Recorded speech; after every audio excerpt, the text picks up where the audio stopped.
Hey guys, how's it going? It's me, Ashwath Srivatsan, and welcome back to You Learn Something Every Day. Now, today we're going to be learning about something that isn't necessarily important to our everyday lives, but then again, nothing we learn on this show really is. We're learning about the Hubble telescope today. I'm sure you're all familiar with the Hubble telescope. It's a very famous, large telescope that's able to take photos of things in what we consider deep space, or very, very far away. It just takes pictures of the cosmos around us, and we in turn are able to obtain color pictures, and actually just observe and make observations and inferences from these pictures. And it's brought us a lot of very cool and important data through these pictures. In fact, I have, I think, one or two photos of galaxies taken by the Hubble telescope in my room. However, you might be wondering, maybe, how the Hubble telescope takes these, like, very crisp color photos, because it was actually made about 20 years ago. The weirdest part about the Hubble telescope is it's actually a black and white camera. I know, that's pretty crazy. How does a black and white camera suddenly take color photos? Is it the scientists just messing around with the color spectrum so they find something that fits or that they think is the right shading?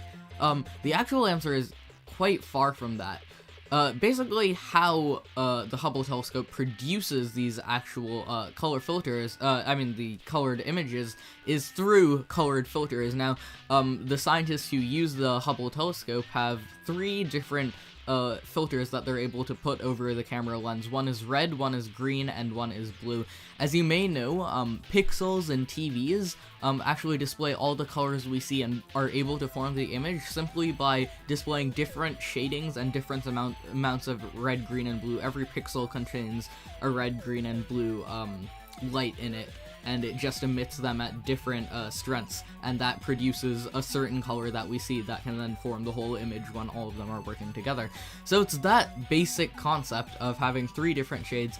Basically what NASA and the scientists using the telescope will do to take photos is take three photos where they simply take one with each different color filter, red, green, and blue, and then overlay those images like one on top of each other, to get a color filter, a colored photo.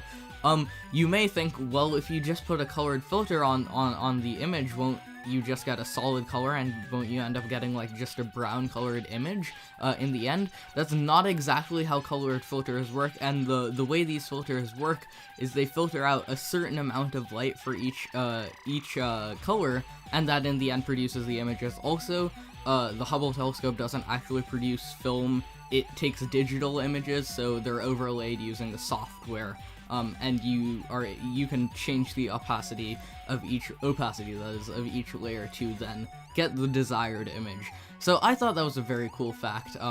I think that's pretty interesting. I hope you also found this interesting. Maybe you have friends who are interested in space and are interested in the Hubble telescope. You can show this to them so that they would learn a little bit more about this. Anyways, thanks so much for dropping by for this episode of You Learn Something Every Day. I really appreciate that you stopped by, and you can also show your appreciation to me for sharing this information to you. That was a lot of to me's and to you's there. By leaving a like, a comment, just any form that you think is good for you to show your appreciation of this video. If you didn't appreciate the video, maybe you know other people who do, or maybe you can just ignore it, that's fine. Anyways, thanks so much for dropping by, and I'll see you guys in the next episode of whatever that may be. Don't forget to live long and peace out. Bye!